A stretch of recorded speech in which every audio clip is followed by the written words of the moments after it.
Hello, I'm Askar Sherlief and you're watching the news from Kazakhstan. It has been a year since Mukhtar Jakishev was dismissed from his position of Kazatomprom's president and placed under arrest. In the secret verdict announced following a 2-month closed trial, Jakishev was found guilty of embezzling state assets and accepting bribes and subsequently sentenced to 14 years of imprisonment. The validity of this decision is questioned by both domestic public activists and international experts. We were shocked as we never expected this to happen. Mukhtar Jakishev's uncle Yersin recalls how exactly a year ago he learned about his nephew's arrest. Back then it was hard to imagine that the top manager of a prestigious company would be jailed. The secrecy of the trial sheds no light on the so-called uranium case. The 73-year-old uncle says even one day before the arrest, Jakishev brushed off any predictions. The family warned him that there were no rumors about his arrest, but he didn't believe it was possible. Politician Vladimir Kozlov has served 15 days in jail as an administrative punishment. He said that Jakishev never dealt with politics, but at a certain point politics dealt with him. It was a civil shock for him, and he reconsidered many things that he consciously or subconsciously ignored before, saying that politics doesn't interest him. In reality, everything around us is politics. Lawyer Danyar Kanafin believes there is still hope for justice. He was isolated from Mukhtar Jakishev's defense due to absence of the clearance to access state secrets. Nevertheless, a chance to defend the violated rights does exist during the upcoming appeals hearing. Jakishev's right to defense will be one of the main appeals arguments. The International Pact on Civil and Political Rights guarantees the rights to choose one's attorneys, and this regulation was violated. I hope the court will take this into consideration. Many people wonder whether the court's view of the case could be compared with that of the public. It is important to understand that objectivity of the famous case will affect the reputation of not only a single person, but also the entire state. On May 21st, the activist of the Social Democratic Party Azat Marjana Spandiarova was fined for $300. The public figure was found guilty of laying flowers at the Monument of Independence a month ago. The decision was made by the Specialized Inter-District Administrative Court of Almaty. On April 17th, Kazakh opposition gathered at the central square to lay flowers at the Monument of Independence as a sign of protest. Kazakh authorities prohibit conducting any rallies in the city center. Thus, the co-chairman of the Social Democratic Party Azat, Bulat Abilov and Jarmankhan Tuyakbay, General Secretary of the party Amirjan Kosanov, and National Patriot Mukhtar Shakhanov were all sentenced to administrative penalties. I had no illusions about the Friday's decision. It is clear that matters of this kind cannot be revised in the appeals body because these are all political issues. On Friday, public activist Yermek Narımbayev was charged with the contempt of court and is facing an imprisonment of up to 6 months. This is already the 3rd charge brought against the oppositionist. New charges against famous public activist Yermek Narımbayev were brought on Friday due to his remark made on May 2nd during a closed hearing. Supposedly, he called the judge Korazbayeva dishonest, which resulted in contempt of court accusations. It was a closed trial, so there are no witnesses. In fact, only the judge and police officers were in the courtroom, therefore nobody can say what actually happened there. The trials began after the event on May Day, when security forces broke up a peaceful demonstration and many public activists were arrested. Among them was an activist of the unregistered party Alga Vladimir Kozlov, who cannot understand what exactly Yermek Narımbayev did to anger the authorities. In most cases, the court's decisions are being dictated by the authorities. As for Narımbayev, apparently his actions are seen as radical, although I personally do not understand what his personal danger to the regime is. The editor of the Human Rights Bureau Monitoring believes that the arrest and charges against Narımbayev is just a test of the authorities who want to see the possible reaction.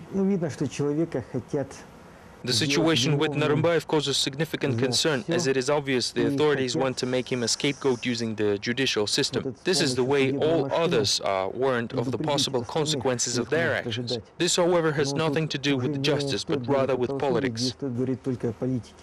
Yermek Narımbayev's spouse wrote an appeal to international organizations asking them for help. She believes that even if they do not, at least they will learn about the situation. The ex-head of Lions Bank, Zhomart Yertayev, could soon be released from the detention, says his attorney. The banker's defense seeks to place Yertayev under house arrest. The investigation of the banker's case is ongoing for almost a year, yet the financial police never found anyone guilty of embezzling $1 billion of the bank's assets. The Allianz Bank top manager Zhomart Yirtayev and chief accountant Abulkasim Omurbekov should be released from the isolation ward on May 23rd when their detention term expires. Attorneys hope that the financiers will leave jail as 9 months of the investigation by the financial police produced no proof that Yirtayev and Omurbekov have pocketed $1 billion of the bank's money. In the end, the security officials themselves petitioned for the release. However, the court rejected the motion. We're constantly working to prove that these accusations are groundless. I have already thanked the investigation authorities for appealing in court, although their motion was rejected, and now we have an unclear situation on our hands. The problem is that now the former top managers are accused of violating the financial and bookkeeping accountability. According to lawyers, though, arrest is too harsh of a measure for a case like that. Besides, some question cannot be solved without the involvement of shareholders. At the same time, the Medeu District Court of Almaty decided that the owners of Allianz Bank, Margulan and Yerlan Seysimbayev, as well as Askar Galin, are not subjects to arrest. Currently, they are still abroad and their return is not likely. According to political scientist Dosim Satpayev, secret talks on the matter are definitely underway, but the main question remains open, whether the bankers can trust the authorities. First, they need to find a good political support and then return only on the terms of guaranteed security. After that, they should decide what business to run here. It looks like a part of their empire was taken by pieces, and that could be a problem. Satpayev believes that businessmen have an argument in defense that the repression did not provoke a political war and did not force bankers to join the opposition. On the other hand, nobody in Kazakhstan has been ever rehabilitated just for being faithful to the regime.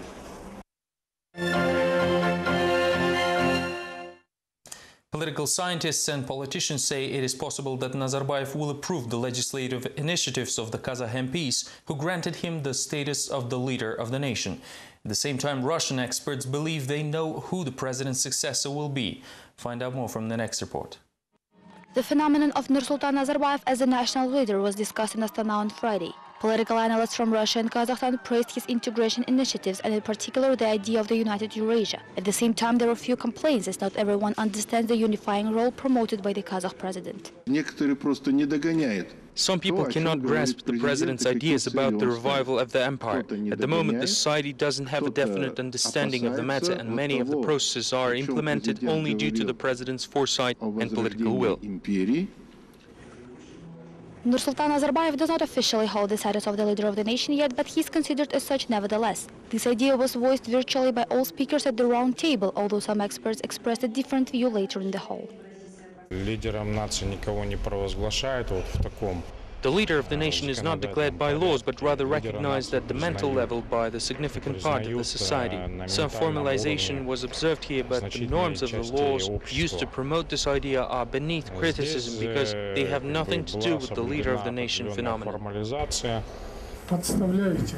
This is just a tease of his vanity. He's being framed. The leader of the party Our Will said that it is possible that Nazarbayev will approve the initiative of the MPs. At the same time, Gani Kaliyev believes that the president could resign, appoint a nominal successor and continue to rule the country. The